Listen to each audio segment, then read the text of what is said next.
Hello and welcome to another TRADOC Leader Professional Development discussion. I'm Matt Sandisbert, Deputy Director of the Army Mad Scientist Initiative within the TRADOC G2, and I'm also the moderator for today's event. I'd like to welcome TRADOC Deputy Chief of Staff Major General Scott Linton and the TRADOC Deputy Chief of Staff for Intelligence G2, Mr. Ian Sullivan. Gentlemen, thanks for joining me. Our topic today is the Army of 2030, our near-peer adversarial capabilities. Before we get into the topic, however, I'd like to take a few minutes right now to allow you both to give some opening remarks. General Linton. Hello, Matt. Hey, first of all, thank you very much for allowing me to host today. This is a really important topic, very timely topic. I'm happy to be joined by Mr. Sullivan, who is a subject matter expert not only in the Army when it comes to this, but one of the top subject matter experts in the Department of Defense when we're talking about the threats we face. A few things before we get into the subject, and understanding it's a very threat-based discussion we'll be having today, but as we talk about the Army of 2030, it's important to recognize transformation is nothing new for the Army. It's something we do routinely. In fact, every 40 years or so, we go through a transformational process, and many of us probably remember what it looked like back in the 80s as we went through that, and we went through the process, and then we saw really the lethal effects that it had as it was unleashed on the Iraqi Army. So as we go through it, it's nothing to be concerned about. We do this really well, but it's a very complex environment that we're going into. The next thing it's important to recognize that while it does bring much new technology, new weapons systems, still the individual soldier and the leader remains a centerpiece for everything we do. And we here at TRADOC are the ones that help to build and reinforce those soldiers and those leaders for that equipment to be effective. Thank you. Thank you, sir. Mr. Sullivan? Yeah, thanks, Matt, for doing this. Always appreciate the great work you do as a moderator. And General Linton, again, glad to be here with you. So there's an old Chinese curse that says, may you live in interesting times, and it appears that's what we're living in right now. We look at an operational environment that is coming fast, it's coming furious, and it's coming probably in some ways we didn't anticipate. And I think the big one really focuses on the fact that large-scale combat operations, or LSCO, are back and better than ever in some ways. This notion that there is still war between nations was something that, folks maybe about 20 years ago thought was a thing of the past. We weren't going to see them anymore. But again, the operational environment has a mind of its own, and in this case, we're seeing it again, and we're seeing some of the leading actors who are called out in the National Defense Strategy and involved in preparing for large-scale combat operations. Our pacing threat of China, our acute threat, Russia, which, as everybody knows, has been engaged now for several years in the largest and most significant war that has occurred in Europe since the end of the Second World War, fighting daily in Ukraine. The Iranians being active regionally in the Middle East, not just doing what they've always done, but actually expanding their operations to include a massive barrage of missiles against Israel just several weeks ago, which was really indicative of, I think, a new style of warfare.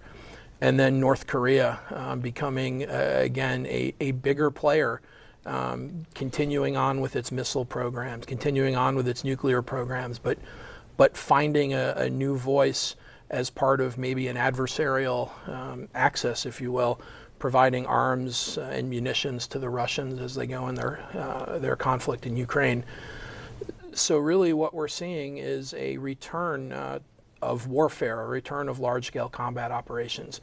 And I think it's important to start with understanding the threat if we're going to do it, if we're going to really understand it.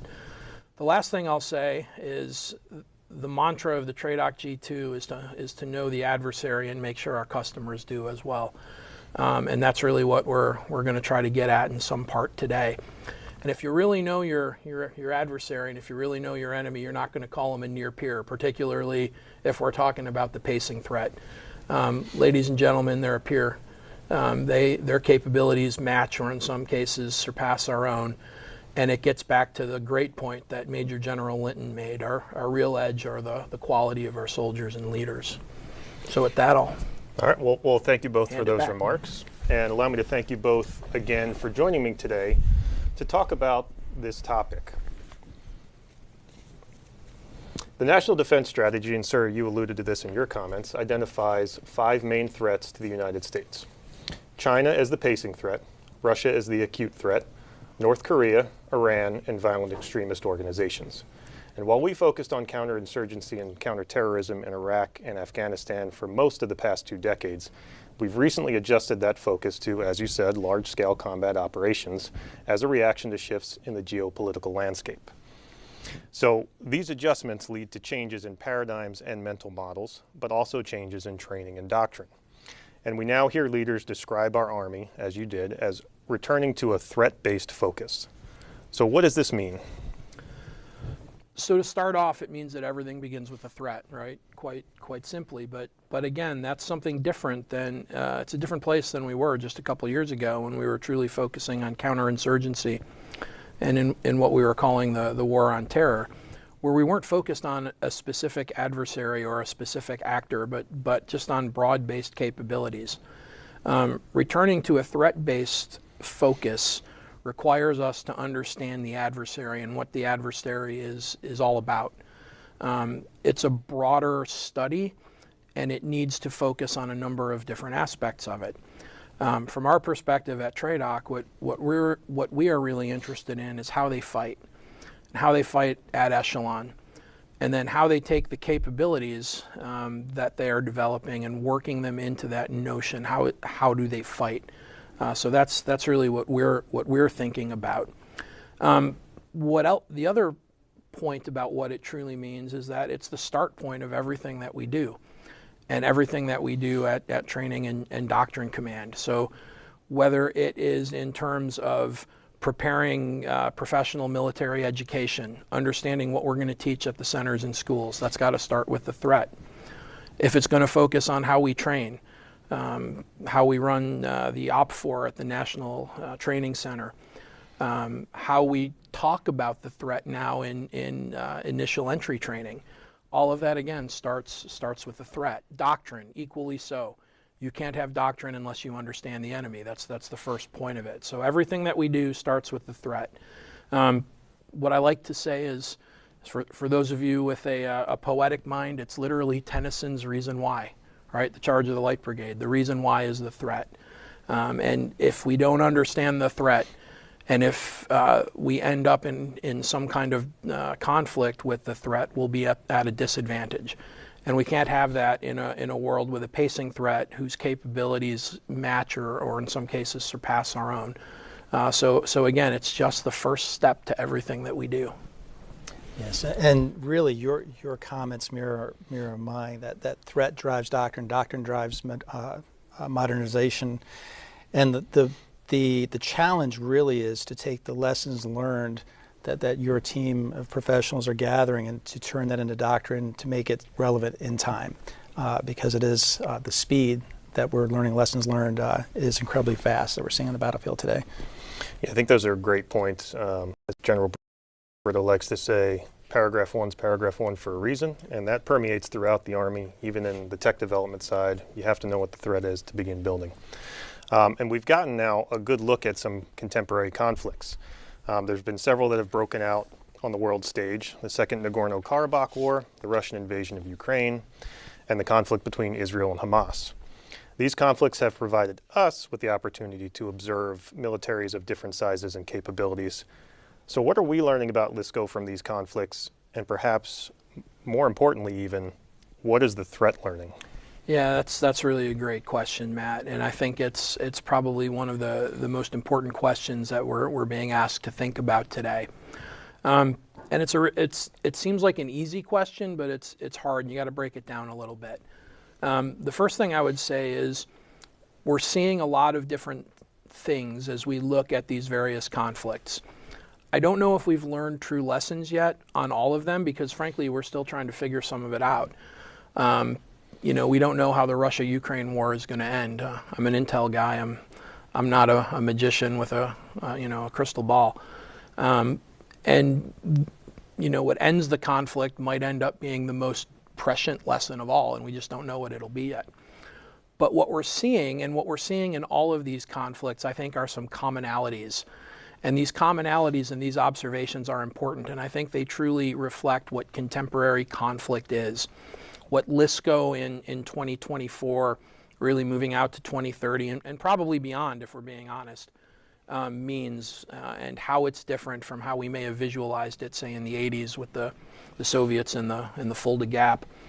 And some of these commonalities, I think, are critically important and are already sort of permeating what we're talking about when we talk about LSCO. And I think they're permeating how we train and how we think about the adversary, and even as we start thinking about PME and doctrine.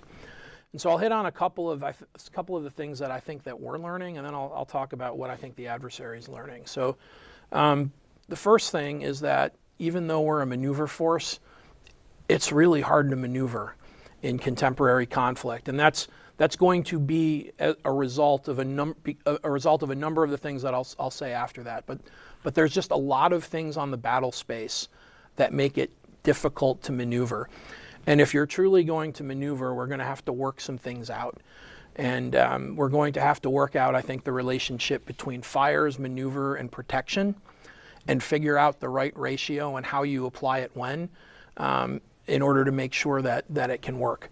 But I think that's lesson one. And we see that in spades today in Ukraine, where essentially we see in some cases the adversaries staring across trench lines that are reminiscent of the Somme in 1916. We see that control of the air is very difficult, and it's difficult to actually operate against some sophisticated integrated air defense systems, both from the ground and then when you extrapolate to a broader conflict, what air forces and say like the Chinese PLAF could bring. But what we're seeing is that you can in some ways saturate air defenses for some momentary advantage. Complex attacks, multi-directional attacks coming in at different altitudes with different systems can defeat at least small numbers of some of the more exquisite systems. The battle space is transparent. That might be the biggest lesson that we've learned yet. There are so many sensors out there, so much collection of information and data that it's really hard to not be seen. From space-based systems to air-breathing systems, just the massive amount of unmanned aerial systems that are being used across the battle space. It's just very difficult to hide. I've even said that maybe the best sensor in the Russia-Ukraine war has been the Ukrainian teenager and his smartphone, right? Where they see something and immediately goes to, they send a text, and a couple minutes later, rounds are downrange. So the old statement that we saw from the Starry report, if it can be seen, it can be killed. Well, seeing has never been easier and has never been more omnipresent. So that might be the most important lesson. I already talked about UAVs, but I'll just say drones, and drones again. They're going to be a part of any battle space that we see. We saw it in Nagorno-Karabakh, where they turned the tide of the fighting. We've seen them shape the course of the fight in Ukraine.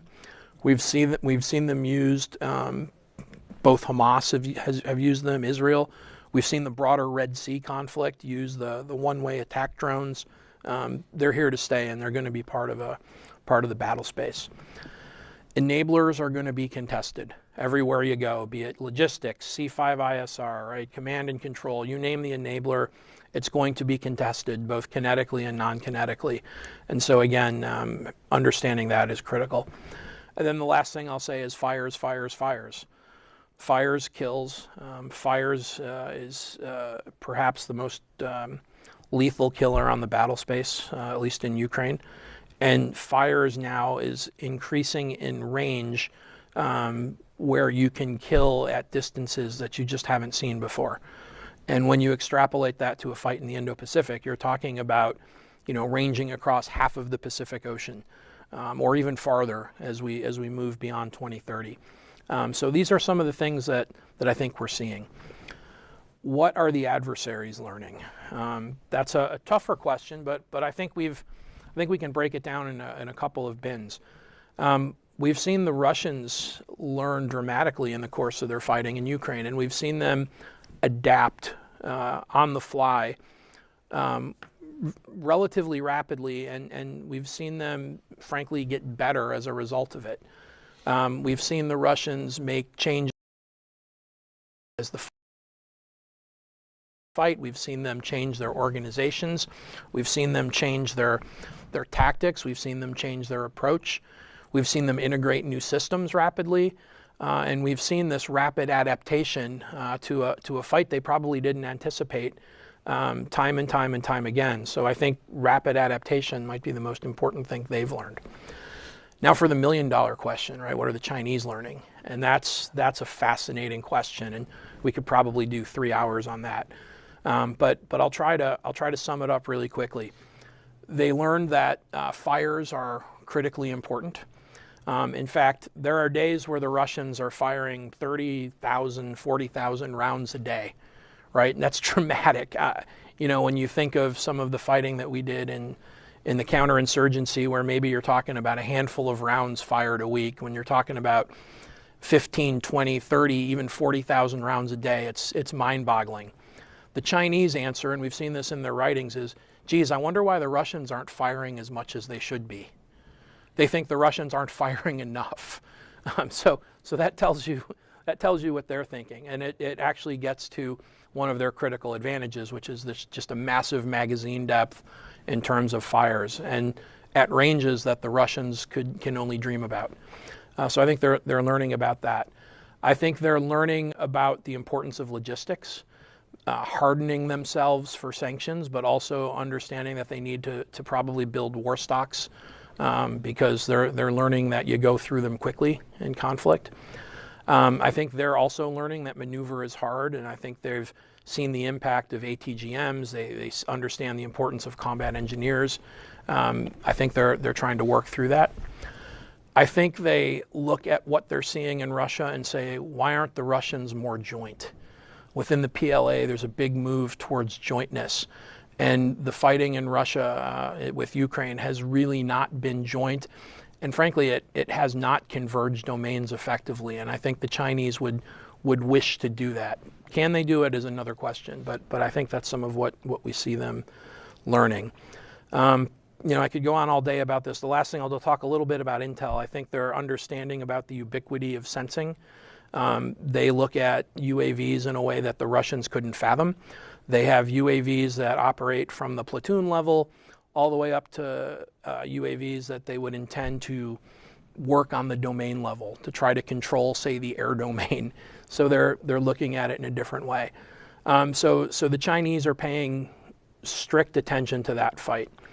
They're also paying attention to the fight in the Red Sea, and I think that's really of interest to them, particularly as some of the big national security challenges that they face are multi-domain. They're looking at the ability of the Houthi rebels, with some assistance, from the Iranians and others providing them with weapons, who are able to interdict maritime traffic, strike merchant shipping in the Red Sea with anti-ship ballistic missiles, with cruise missiles, and with one-way attack drones.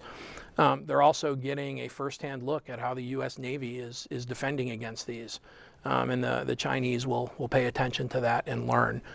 So much like we are, our potential adversaries are studying these conflicts, taking notes, and are working to figure it out and get it into their own TTPs and really their own concepts of warfare.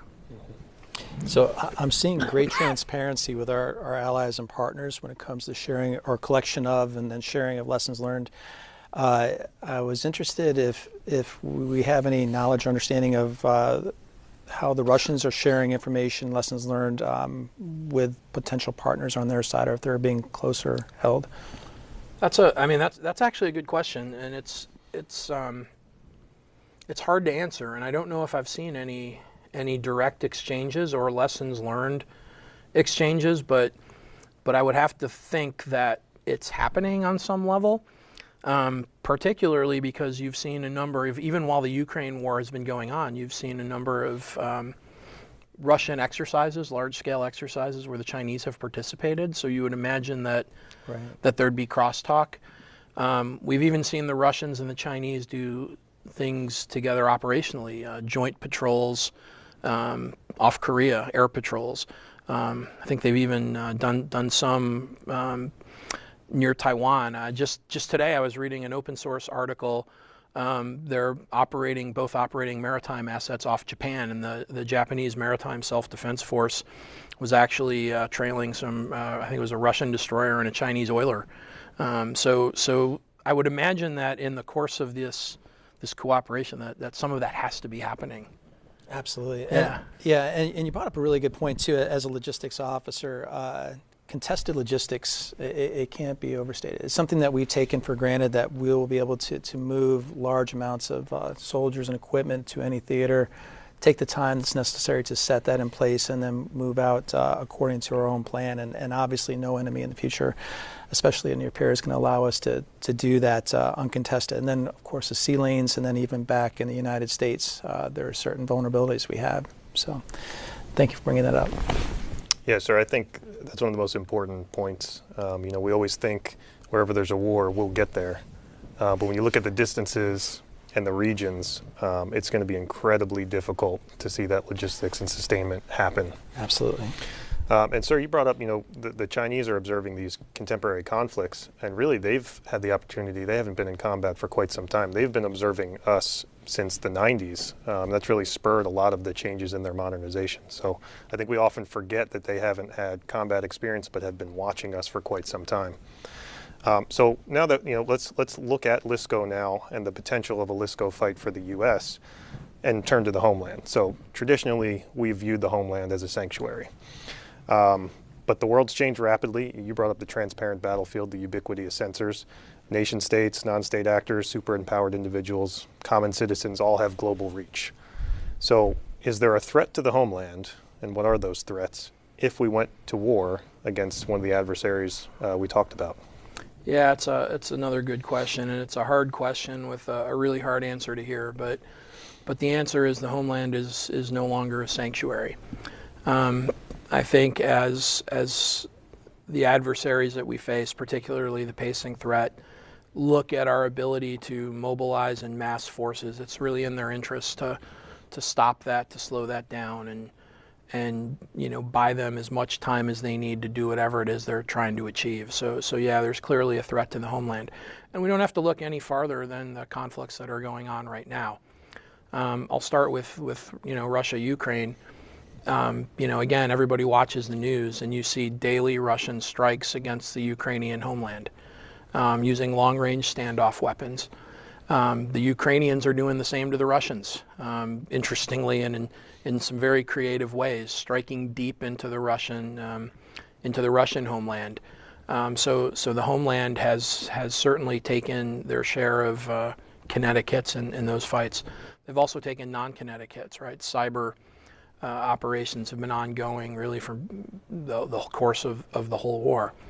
Then we saw what happened in Israel last October, where a relatively small number of Hamas operatives, although frankly a large number for Hamas, conducted a devastating series of attacks in the Israeli homeland, running amok in southern Israel, targeting civilian targets to cause fear and terror, and potentially try to, I suppose, change Israel's approach to things. And it's that attack, and I think the way it was carried out, has led to a very difficult conflict that has gone on ever since. Again, showing the problem about the homeland. It's vulnerable. So is the homeland vulnerable? Yeah, it's absolutely vulnerable. And again, it's a hard thing to say, but the adversaries, particularly the pacing threat and the acute threat, are developing capabilities to do so. The non-kinetic stuff is kind of easy for us to think about, right?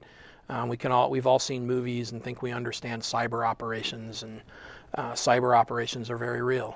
There's a number of things that could happen in a conflict, I suppose, that would target the homeland, both military targets designed to collapse some of the systems that support the joint force, and potentially even civilian targets in order to get at our broader will to fight. And those could take shape a number of different ways, and Probably can't talk much about them in an open source setting, but suffice it to say we've thought long and hard about it. The Russians also have capabilities, kinetic capabilities. Some of you may have seen in recent media reports of Russian naval vessels in Cuba. Those vessels are armed with a cruise missile that could essentially target anything to the right of the Mississippi River, right? And they're operating now. Those ships are today visiting Cuba. So again, problematic, long-range systems. The Chinese are developing a suite of capabilities, and I can't go into all of them open source, but eventually they can target the homeland kinetically. And it's not just the capabilities. Some of it is their thinking about warfare and their concept of warfare. And so I'll talk a little bit about the Chinese approach to warfare here to sort of make that point. Systems of systems warfare. The notion that warfare is no longer a matchup of armies versus armies or platform versus platform. So it's not tanks fighting tanks or even ships fighting aircraft or anything like that. The Chinese view of war is designed to target the systems that support the fight. Our command systems, our ISR system, right? Our reconnaissance strike, that's what they call fires systems. And frankly, our sustainment systems and our mobilization systems, right? All those systems need to work in order to support a fight. And they want to collapse those systems to prevent us from doing what we're best at, which is essentially fighting a joint fight using maneuver and our ability to deploy globally. Well, as they think about this approach to warfare, there are sort of three key ideas, right? The first one is that war control depends on information advantage. So they require information dominance and information superiority to go. That has a homeland implication, right? Because a lot of the information for us starts in the homeland. It starts in the cognitive minds of our leaders, the systems that back it up, right? So there's a homeland angle there. The second, I think, is the most compelling statement about, the homeland in this. To the Chinese, as the Chinese think about warfare, they say that combat space is shrinking, but war space is expanded dramatically. So that means the arena where you would actually fight, the physical fight, is actually shrinking, right? But the space for warfare has increased dramatically. Again, that has a homeland implication. So as I think about it, I am more and more concerned about the homeland, just because, again, the homeland is the start point for really our joint force. And again, if they're looking at systems, a lot of that comes to the homeland. Yeah, so it's a wicked problem we've got. So to take that and apply Army Reserve National Guard framing of the current issue or the challenges we have, if you think about more than half the Army is Compo 2 and Compo 3. And getting them to the, we talk about LISCO, but LISMO, large mobilization operations, which you touched on. Right. It's very complex just to mobilize soldiers, but then how do you get them and their equipment to the points of embarkation, which can be easily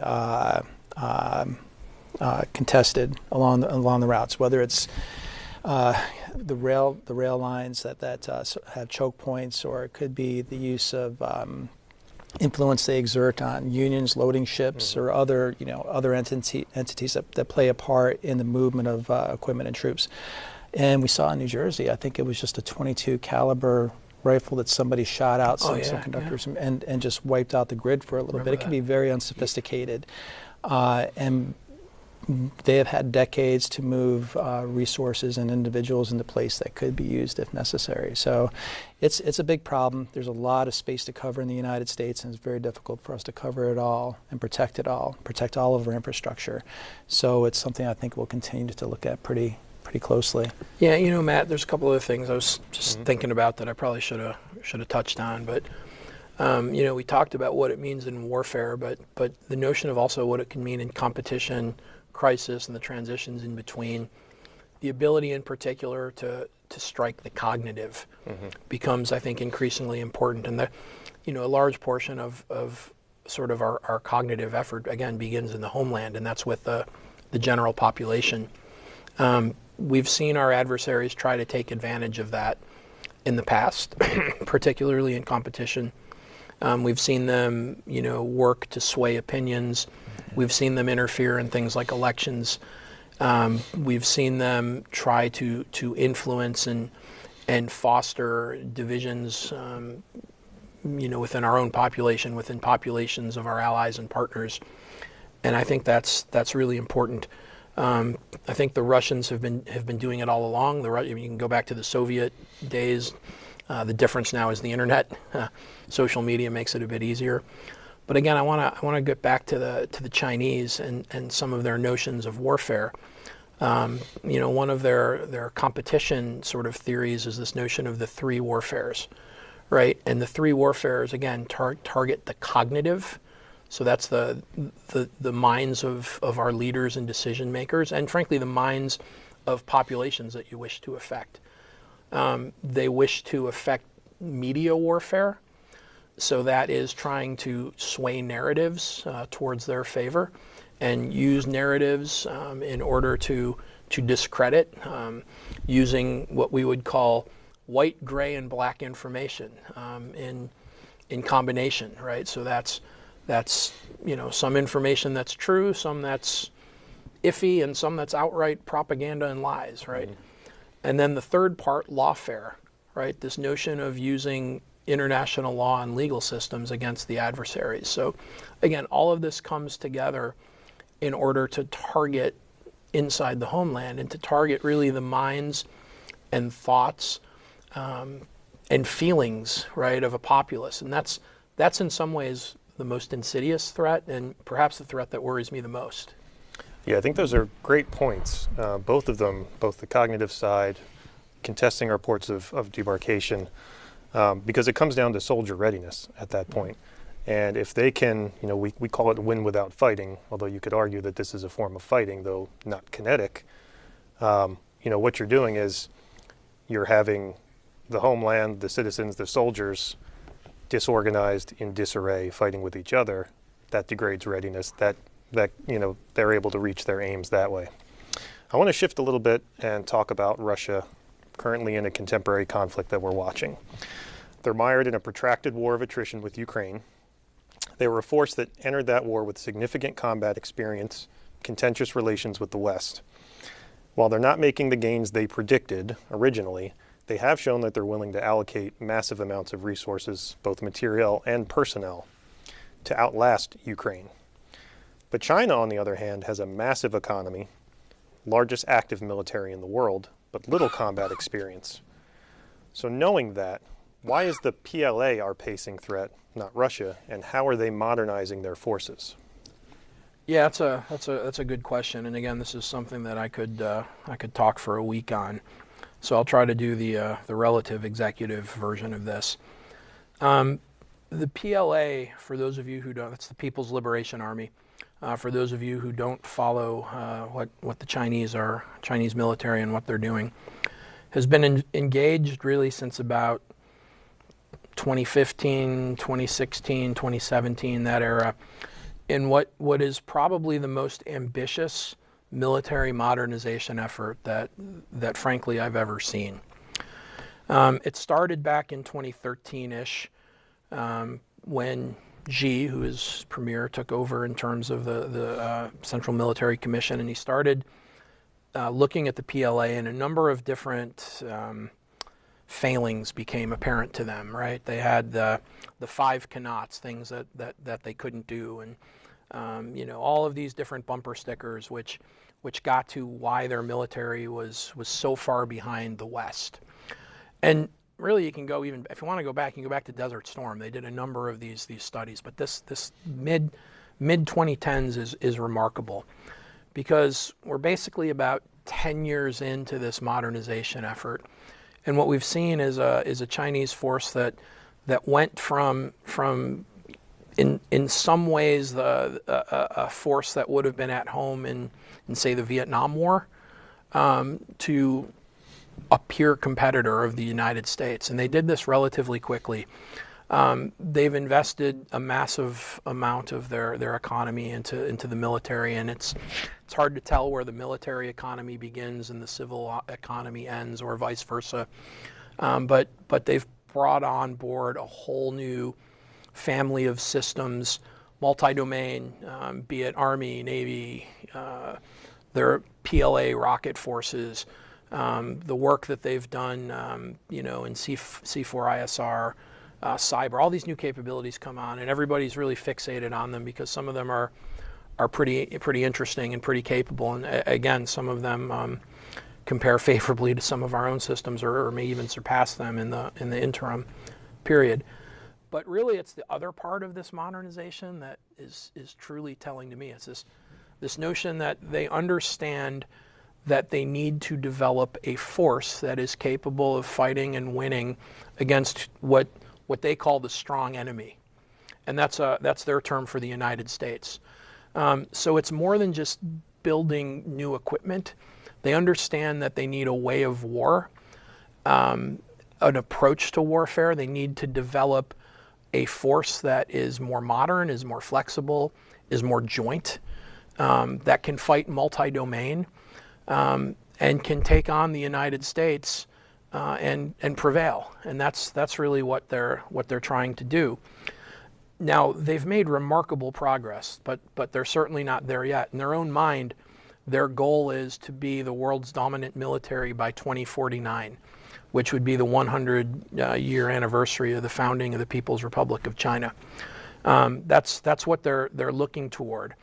But they're transitioning their approach to warfare from what they called local wars under informationized conditions. Some of the translations come out really funky when you try to work it, to what they're calling intelligentized warfare, which is designed to take advantage of all of these new technologies like AI, quantum computing, in which the Chinese have invested a great deal of effort and resources, big data, you name it, right? All coming together in order to give them an edge where they can make decisions faster and act faster, they believe, than their competitors or the strong enemy. Now, the interesting bit about this is, again, as along the path, they had some waypoints. Like 2035 was supposed to be their waypoint to start to be intelligentized. Well, I wrote an article about this, and I bring up that great strategist, Mike Tyson. Everyone's got a plan until you get punched in the face. PLA was punched in the face by Xi, who said, yeah, that's too long, 2027. That's the year. I want you ready by 27. And then he added on to that, no, by the way, I want you to be ready to fight and win on Taiwan if need be by 2027. That doesn't mean they're going to war in 2027 over Taiwan. So nobody say that. Nobody quote me on that. That's not what I said. But that's the goal that Xi has laid out for the PLA. You'll be ready by 27. Mm-hmm. So again, that's, ladies and gentlemen, 3 years from now. So that's, it's not another palm cycle, right? That's pretty quick. So what we see now is a PLA that's been sped up and has been told to go. Now, they got a lot of problems. They're still working through things. They're probably not quite yet ready for prime time, but I see improvement every year, right? The trajectory is going upward. And the thing, again, that concerns me is that we just see these improvements every single year. They just seem to be able to do a little more. You're right, they don't have combat experience, but they're training hard. They're going to they have national training center equivalents. They go all the time. And so it's a significant effort. End of the day, they're trying to build a force, not just weapon systems, but that hits really all the key elements, right? The people, the resources, and the approach to war. They're weakest on the people. Mm-hmm. Thank you. I'm not going to follow that. That's why he's the best intelligence mind in the Army. Great rundown. And the point you make about they're weaker on the people, and they're looking for decision dominance, information advantage, information dominance, shows that kind of dichotomy between the PLA and the U.S. Army, where the people are our strength. We rely on their judgment. They're looking more to the machines to provide their judgment. Absolutely. You said they're looking for new ways of warfare. Maybe that's their new way of warfare, the art versus the science. Yeah, that's something I've long said is as much, Sun Tzu wrote The Art of War, but the Chinese are all about the science of war. They believe that every question that warfare generates has a mathematical right answer, right? And if they get intelligent eyes, they believe they'll get it quicker than we will. As much as we love technology in the United States, and we have some of the best around militarily, we're all about the art of war. And that's because we trust our people, right? We trust the junior officer on the scene, the NCO of, who's unparalleled in the world, to make a decision at the right point of time to have that effect. That's not the way the Chinese think about the fight. We come at it 180 degrees out, and it's a fascinating dichotomy. I would ask you about their NCO Corps, but we have a time limit. We don't have time for that one. So as we said earlier, the shifts in focus will demand changes to training and doctrine within the U.S. Army. So from your foxholes, how do you see people acquiring threat knowledge across the training domains, institutional, operational, and self-development? So I'll take a quick shot at that and then hand it over to General Linton. But from the G2 perspective, I think we're doing a couple of different things, and we're focusing on all three. I think at the institutional level, we're working to make sure information on the threats, and particularly the pacing threat, are included within PME and frankly within as much training as we can. And I think the Forge 2.5 at the initial entry training is really a fascinating example of that. Operationally, the same work that we're doing is having an impact. We run the Army OPFOR program, so threat is taught right on the fields at the NTC and all the other training centers. We support exercises, globally, both U.S. and multinational, and we could talk more about that, and I think that has an impact. And wargaming. I spend a lot of time wargaming for the Army, where I get to play the enemy commander, and I think all of that helps at the operational level. And then self-development, I think we've worked to get as much information as we can available to the Army writ large across the TRADOC G2 open source portals. Our Russia landing zone and our China landing zone, I think, are first-rate places to go get open source information about the potential adversaries. And so I think we have a suite of capabilities and efforts designed to hit all three. Yeah, and just to build upon that, so PME builds or provides that foundation that really you can build upon with the self-development as you look at what we're seeing in the Ukraine right now through open source, what intelligence reports provide, and then of course hard, rigorous training as well that builds those cohesive units. What I will say is that we do work with ASCCs and ACOMs to continually receive feedback on the soldiers they're receiving to identify any gaps or anything we need to focus on, and we build that into our capstone foundational exercise that we do at the end of training each soldier receives before they go to their first duty station. Yeah, TRADOC has a lot of options for training and doctrine, obviously, but self-development as well. And I think it's just foot stomp one more time how many products we have at TRADOC that are not only openly available to anyone, but behind a CAC wall, which any soldier can get to. So there's an abundance of resources for everybody to continue training when and where they need to. Yeah, absolutely. Good point. And so let's talk about one of the tools that TRADOC developed here. One of those tools is the Decisive Action Training Environment, or DATE. DATE offers comprehensive OE conditions for training and support for scenario development. So how is DATE linked to the threats that we talked about?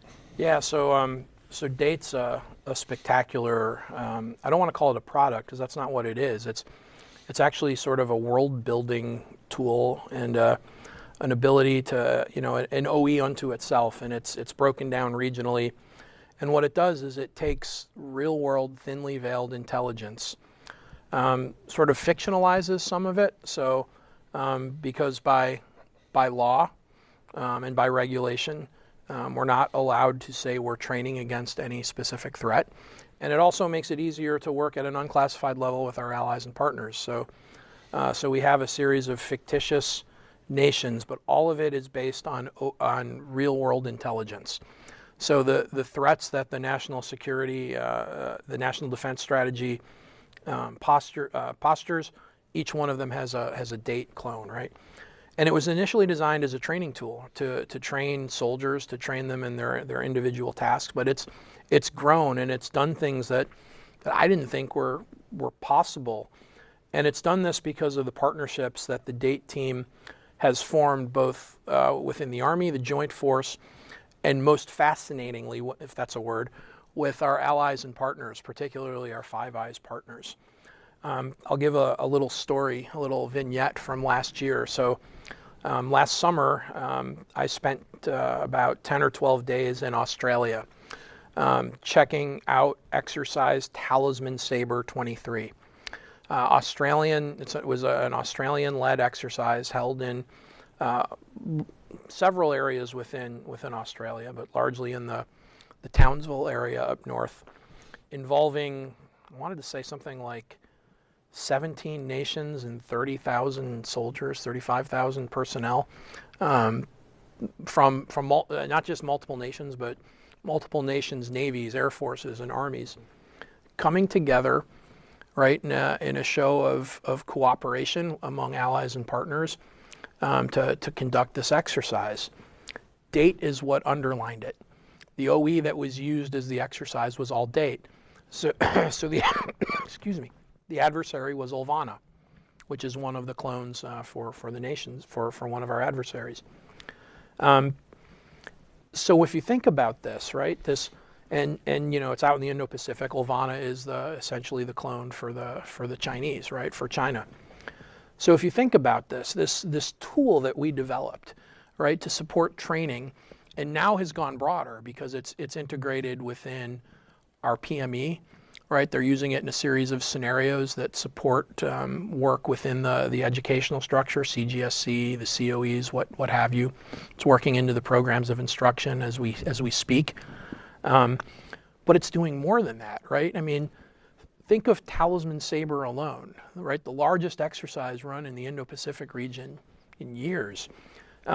By doing that, and then when you think of the partnership, because this same DATE is being used at our combat training centers. And so the Joint Pacific Readiness Center, JPMRC, out in Hawaii and Alaska, uses DATE Indo-Pacific.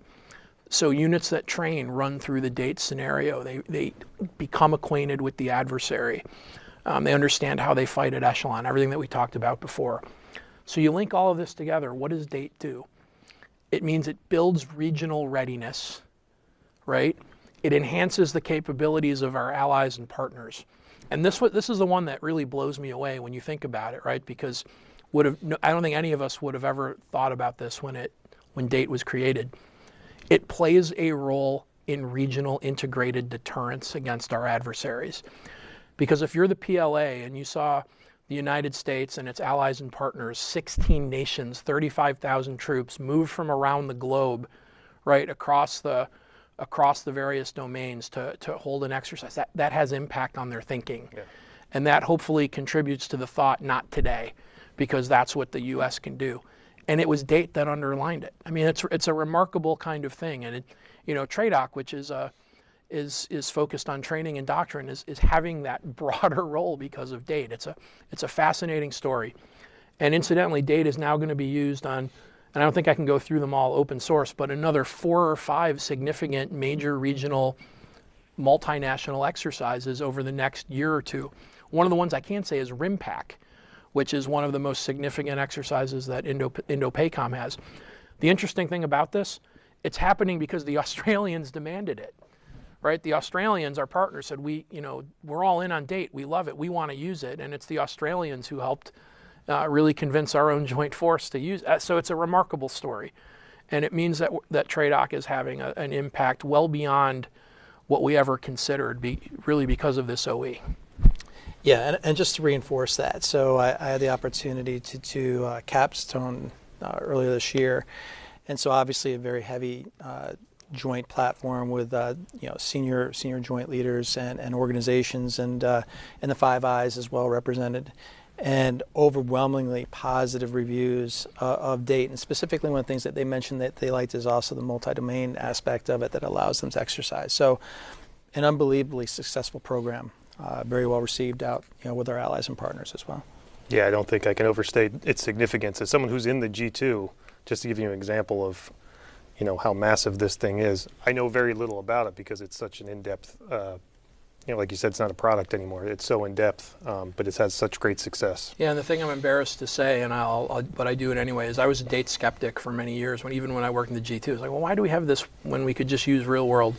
And I'll tell you, the great work done by the team and the work they've done has just brought me around 180. And then when you hear the allies and partners rave about it, you realize they've created something special. So they proved their boss is an idiot and was wrong. And I'm now like most cases, the convert is the most fervent. So yes, it's a massive success story. Yeah. So we have a few minutes before we get to your closing remarks. I wanted to throw an idea out to you, to have you explain it, sir, and General Linton maybe get your thoughts on this idea that we've been throwing around in the G2 on the idea of adversarial collusion. And I'll just briefly say what it is and then, sir, you can go into more detail. When we look at Russia or China as our adversaries, we think of them as operating alone. And while they're not going to have strict partnerships between each other or with North Korea or Iran or some VEOs, they may do some things that are transactional in nature that benefit both of them. So can you talk a little bit about this idea, and then, sir, I'd like to get your thoughts if you have. Yeah, as well. I think this is actually a really concerning development within the OE, and this question has come up over the years, right? And one of the things that I used to say was, well, the U.S., one of our significant advantages globally is our alliance network. We have true allies, we have true partners. We've fought for each other over the years, we've bled for each other, we've served on foreign battlefields going back to the Second World War together, in some cases even longer than that. So there's this long history of it, and that the adversaries don't really have that. They don't think about in terms of allies. Maybe there's some transactional stuff that goes on. But we've seen some worrisome developments, I think. We've seen them coming together more. Yeah, a lot of it's transactional, but there's the sheer volume of it makes you wonder sort of what's next. We're starting to see joint operations. I mentioned the Russians, the Chinese doing some joint patrols periodically. It's more than just going to joint exercises. And I think the thing that's really sort of showed all of these actors, China, Russia, Iran, North Korea being the four main ones, the thing that's really showed them maybe a potential path forward has been the Ukraine war. Russia has reached out to all of those actors in the course of the conflict, and all of those actors have in some way, shape, or form delivered for them. The Chinese talk about and the Russians talk about a no limits partnership. Well, there are some limits, apparently, but again, there's certainly support there. There's economic support, there's political support, and there's materiel moving back and forth. Maybe not full lethal systems, but support. The Iranians have kept the Russians going when their magazine depth was getting limited by supplying them ballistic missiles and one-way attack drones, which the Russians gratefully accepted and have been using nonstop for really the second half of the Russia-Ukraine war. A lot of folks won't know this, but the Iranians actually make some very good military equipment. Some of their missiles are pretty good. Their one-way attack drones are good, and the Russians have used them to great effect. North Korea, the hermit kingdom, they don't even acknowledge the rest of the world sometimes, have played a significant role in providing the Russians munitions, artillery rounds and the like to keep them fighting. And I think that relationship is now open. Putin is in Pyongyang right now, for example. And so we see them working together more. We see them moving in a series of more transactional relationships, yes, but sort of with the tacit understanding that it's in opposition to the United States. And my concern is that it eventually transitions to something greater than transactional. I don't know if we're ready to say allies. That makes me really uncomfortable. but there's definitely something more than a transactional relationship. Maybe it's somewhere just beyond transactional and almost a partner, which is problematic for us. Because again, each of those actors has a significant impact within the region where they're located. But for China with its economy and its power across the dime, and Russia, even though it's engaged in that fight with its global influence, and 3 of the 4 are nuclear powers. That's kind of problematic, and it definitely makes the OE, as I said before, a more interesting place. Yeah, it feels like something we should be watching now, definitely. And if it turns into something more, that could be significant. Sir, I'm sorry, I know I just sprung this concept on you, but I'd love some insight if you have some. No, not at all. So it's interesting. I wonder what took them so long. When you think history, culture, all that. The environment hasn't changed that much in the past few years. But transactional gives me some room for hope, because it is based on the relationship that can change tomorrow. It's not based necessarily on treaties, other than I believe China and North Korea. But I think there's opportunities through DIME, maybe to pull them away, to not push them towards one another, and I hope that's what we do pursue. Because you gave the perfect example. Russia was able to use these relationships to when they were really down on a knee and get their footing back. So. Yeah, I think that's a great point, referencing the DIME. And for those listeners, that's referencing diplomatic, information, military, and economic, all spheres of national power, which dominate the way we look at the competition period, right? And I think that there are opportunities within the competition sphere to challenge the constructs that arise from this. And the scary part, again, is you do see some constructs within these elements, like the Shanghai Cooperation Organization, or work that can be done among the BRICS, as an example. All of these will create challenges, but again, I think you're right. I think in competition we take them head on in the DIME space. Yeah, some very concerning implications. Well, Major General Linton, Mr. Sullivan, as we wind the discussion down, I'd like to take another second to say thank you to both of you for a great conversation. We were talking about the Army of 2030 and the capabilities of our near-peer adversaries. But before we conclude, I'd like to offer up some very brief closing comments from each of you.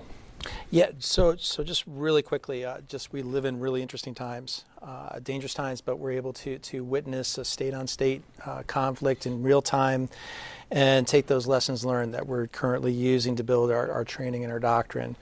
I would like to thank the professionals, military and civilian professionals in TRADOC, who every day work tirelessly to prepare our soldiers and our leaders for the next conflict. Yeah, certainly echo that. And I'll say, as we think about the adversary, one of the things I like to do is I tell all the young soldiers, and maybe it shows my age a little bit, but go out on your Spotify list or whatever you use. Download Green Day's Do You Know the Enemy, right?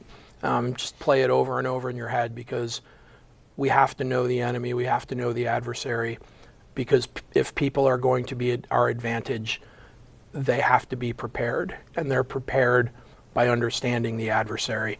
The threat that we face is very real.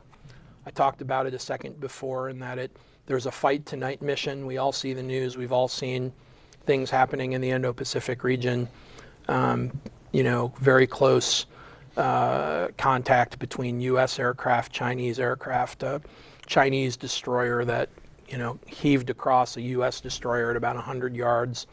We see what's going on in Second Thomas Shoal with the Philippines, the everything short of conflict that's going on between the Chinese Maritime Militia and the Philippines Coast Guard.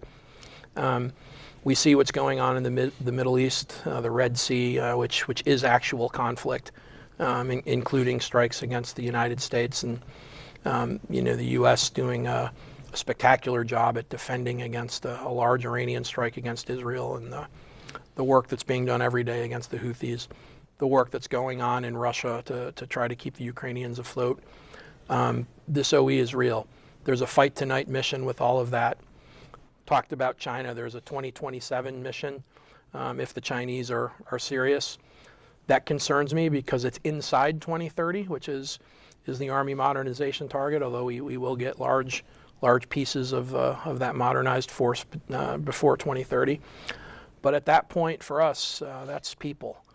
People will be our advantage, and nowhere more will they be the advantage that we need if push comes to shove before in that 2027, 2030 window.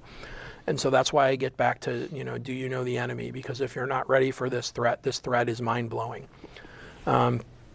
We need to understand it. We need to think about it. Then there's that broader threat, and I'll be happy to turn that one over to our friends at Army Futures Command as they think about how we compete with China beyond 2030, 2035 to that 2049 point. Mm-hmm. But from our foxhole, the people got to be ready, and the first thing you need is an understanding of the adversary. That's right. Thank you, sir. As we've heard today, the Army is consistently engaged with threats across competition, crisis, and conflict. They've worked together in the cyber and space domains to damage and deter Western interests, and their reach spans globally, including the homeland. They've been observing contemporary conflicts just as we have, and are adjusting their training, doctrine, and overall modernization efforts to reflect what they've learned. The PLA's modernization specifically endeavors to directly challenge the precepts of U.S. Army dominance in the post-Desert Storm era. The U.S. Army's advantage is in its people, lethal soldiers and agile leaders who understand the threat. TRADOC is developing these soldiers and leaders today. The company commanders and squad leaders that may face the PLA in 2027, or the battalion commanders and sergeants majors of the Army of 2030 will be arriving at TRADOC posts this summer, and it highlights the importance of and the need for accurate and impactful threat information. Join us for our next Leader Professional Development on 31 July 2024 with TRADOC's G357 Brigadier General Jennifer Walkowitz and Futures and Concept Center's Colonel Scott Centel to talk what TRADOC and FCC won't do for the Army of 2030. Stay tuned to TRADOC's social media platform for further advertisements of that Leader Professional Development. Thanks again for joining us, and as always, victory starts here.